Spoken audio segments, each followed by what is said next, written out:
Mas, coba cek. Mungkin saya salah, tapi saya kira cuma di Indonesia, Mas, negara yang menggunakan bahasa so-called minoritas sebagai bahasa nasional. ya, betul. Coba lihat negara lain, Mas. Ya nggak ada yang Nggak ada. berhasil. Bro, I want to order iced tea with less sugar. How do I say it in Bahasa? Just say, Mbok, pesan es teh manis, gulanya sedikit saja. Bro, pesan es teh manis, gulanya sedikit saja.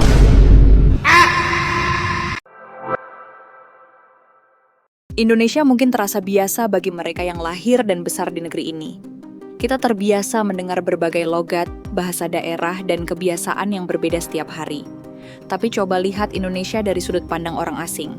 Dari sana, negeri ini justru terlihat seperti sebuah keajaiban yang tidak mudah dijelaskan. Bayangkan satu negara dengan ribuan pulau, ratusan kelompok etnis, dan lebih dari 700 bahasa daerah. Setiap wilayah memiliki karakter, tradisi, dan cara berkomunikasi yang berbeda. Namun anehnya, semua perbedaan itu tetap bisa terhubung dalam satu kesatuan. Bagi banyak bule yang tinggal cukup lama di Indonesia, hal inilah yang sering membuat mereka kagum. Mereka datang dengan pengalaman dari negara masing-masing. Di beberapa tempat, aksen atau cara berbicara bahkan bisa mempengaruhi bagaimana seseorang dipandang oleh lingkungan sosialnya. Ada logat yang dianggap berkelas, ada pula yang justru mendapatkan stigma tertentu. Namun ketika mereka tinggal di Indonesia, mereka menemukan sesuatu yang berbeda. Di sini, seseorang bisa berbicara dengan logat Medan yang tegas, logat Jawa yang lembut, logat Sunda yang khas, atau logat dari Indonesia Timur yang lantang. Semuanya tetap bisa duduk bersama, bercanda, dan tertawa dalam satu meja. Perbedaan logat bukan selalu menjadi penghalang, justru sering menjadi bahan obrolan, candaan, bahkan identitas yang membuat seseorang semakin dikenal. Lalu muncul satu pertanyaan besar. Bagaimana masyarakat dengan keberagaman sebesar ini bisa tetap saling memahami? Salah satu jawabannya adalah bahasa Indonesia. Bahasa Indonesia menjadi jembatan yang menghubungkan masyarakat dari berbagai daerah. Seseorang tidak harus menguasai ratusan bahasa daerah untuk bisa berkomunikasi dengan orang dari wilayah lain. Cukup menggunakan satu bahasa yang dipahami bersama. Dan menariknya, bahasa Indonesia terasa cukup bersahabat bagi orang asing yang sedang belajar. Salah tata bahasa, tidak masalah. Logat masih kaku, santai. Salah menggunakan imbuhan, biasanya justru menjadi bahan tertawaan yang menyenangkan.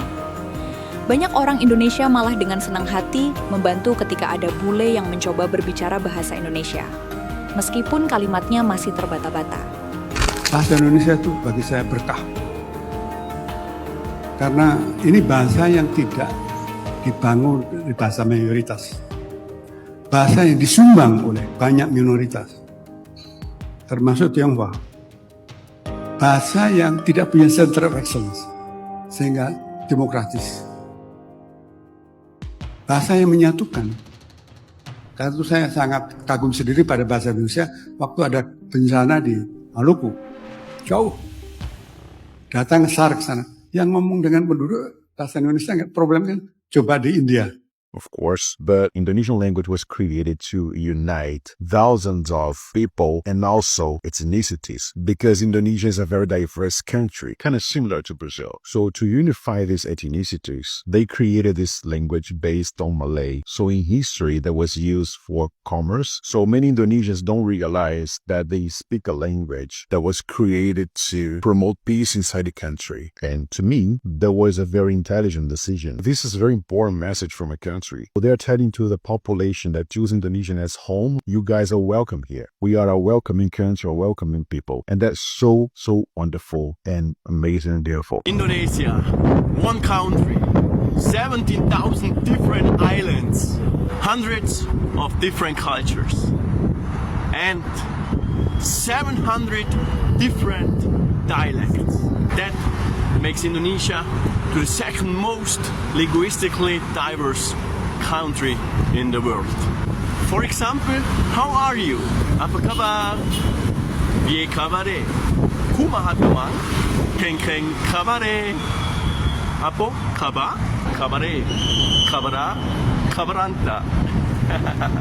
One country, many voices, same question, different languages. This is Indonesia.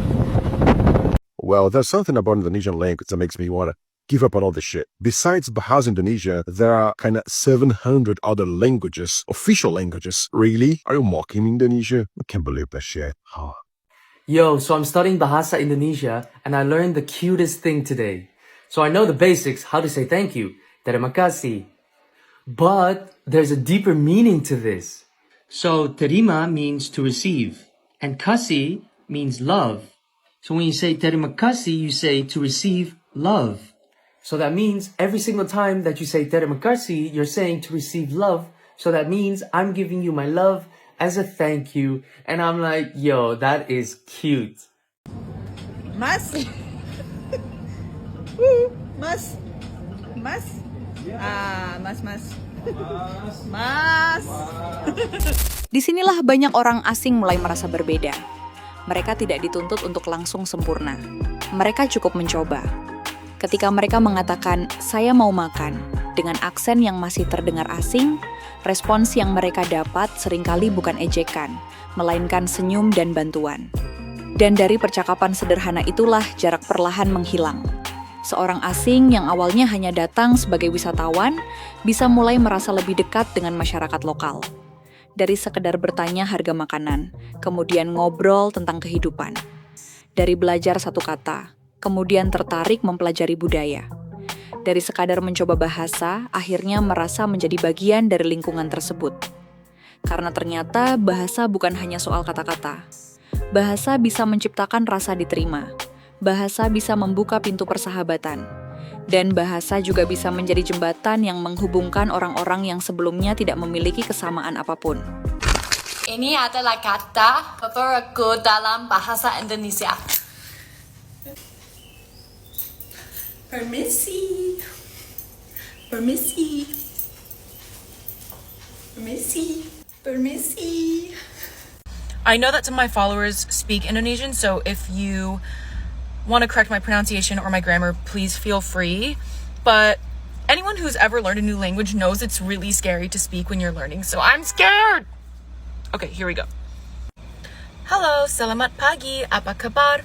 Maaf, bahasa Indonesia tidak bagus karena saya baru saja belajar bahasa Indonesia.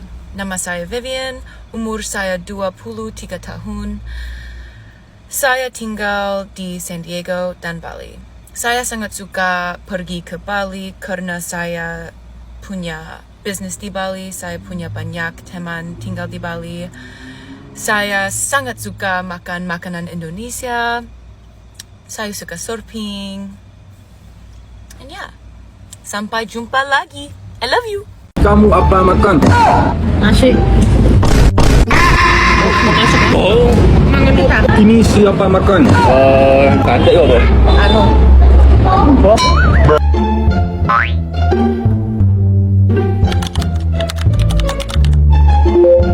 Ini siapa yang makan? Ini siapa yang makan? Pak Leo, aku mau pergi shopping, bisa? Shopping terus tiap hari, tiap hari shopping. Berhemat lah sekete. Kamu mau bius? Aku bius kamu sini.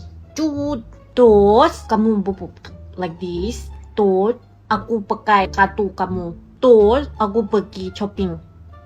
Kamu mau bius di sini? Sianan majan lo. Kalian apa pesanannya? Berembe kepar. French fry? French fries ke? Pakai mayo? Kentang. French fries. Iya. Out. Yang large. Dan lagi 6 nugget? 6 nugget. 6 nugget. Barbecue sauce. Oh, which one? Barbecue. Dan lagi, ya French fry lagi 2. Medium meal nugget. Ya maaf, makasih. Terima kasih. Minumnya cola. Oh. Keras ke ya? Ya, terima kasih, makasih. Terima kasih. Oke.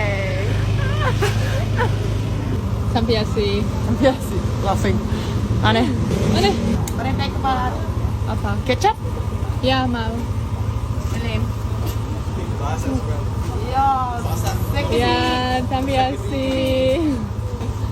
Champiasi.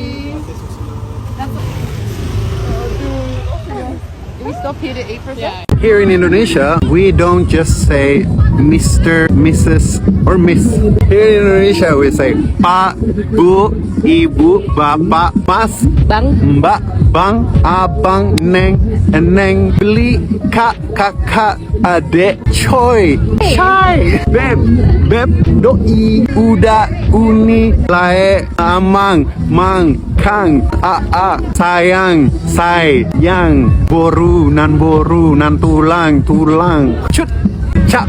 I also say Teteh, Teh, Besti, Lur, Daeng, Bung, Sri, Bos, Bosku, Cintaku, Cici, Koko, Ko, Om, Paman, Nona, Nyonya, Ito. Ya, kalau aku lupa sesuatu, tolong isi di komen. Makasih.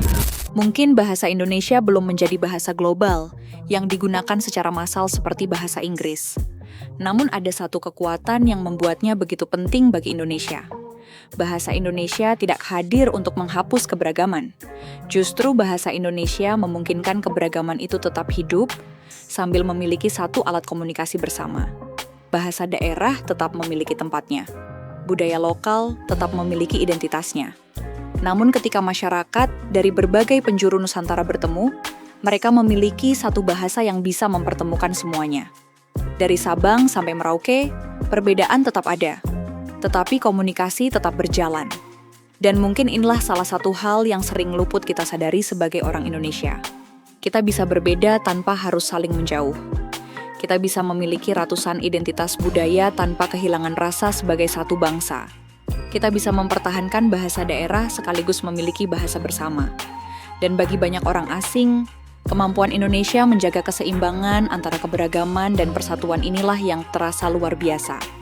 Karena pada akhirnya, kekayaan Indonesia bukan hanya terletak pada jumlah pulau, keindahan alam, atau banyaknya budaya yang dimiliki. Kekayaan terbesar Indonesia adalah kemampuan masyarakatnya untuk tetap terhubung meskipun berasal dari latar belakang yang berbeda. Dan semuanya bisa dimulai dari sesuatu yang sederhana. Satu bahasa, satu percakapan, satu usaha untuk saling memahami. Itulah bahasa Indonesia. Bukan sekadar alat komunikasi, tetapi sebuah jembatan yang menghubungkan keberagaman Nusantara. Sekarang giliran kalian. Selain bahasa Indonesia, bahasa daerah apa yang kalian kuasai? Atau pernahkah kalian punya pengalaman berbicara dengan orang asing menggunakan bahasa Indonesia? Tulis cerita kalian di kolom komentar.